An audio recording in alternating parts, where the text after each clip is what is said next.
دوستم برای دو برادرم، برای برادرایی که حیاتشون نگذراندن در دنیا. از کامپالا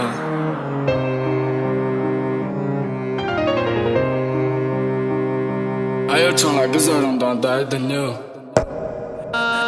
حیات ده برادرای حقانی، حیاته که گذراندن در دنیای فانی. تقدیر وار هر دوشان رسان با هم دیگر قلب دادن تا آخر، هر دوشان مثل برادر. هر دوشان همه وقت بدن در دستگیری یک دیگر، یتش بمور دیگرش میشه خون جگر. راستا رفتن گرفته ما شدیم کلان، ما و تو ارزو میکردیم گیریم ماشینی اولان. یاده چکلان براتن در شرکی و ویلان، گرچنده بدیم کم بغل همه بدارزو همون روز برادر یکم و خود قطعی یاد اخترک بعدی گذشتنی وقت داو میری سخت بسر. برادری دیم باشه خش میکنه دگانشه، همه خیر شنده میگیره پسنس که دوشه هر بگه و خوری در رودکی و سامانی. بعد پراگوته خیر خوش خونهشان میمونیش. روز زنگ تلفن در برادری یکم آواز زن ناشناس میگفت ما چتم بچه خرسند شد که مادرش یاف شد. مادر کسلی و از بین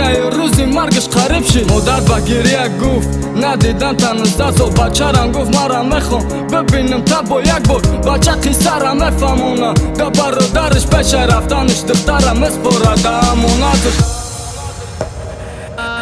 بلد گرفت سمالو در شش رفت غریبی فرامده سمالو در تل چند تا پراپوشینی یک زنگ شد دالا ایوسو سر شد فالانی شمای ها مایم چی گپ شد. مادر شما گذشت ایولم چشم پوشید چشم بچه 38 زده هشای سرش گم شد. تقدیر دور کردک فرزنده ندیده ای مادر، فرزند با درد غم مون در پشت در.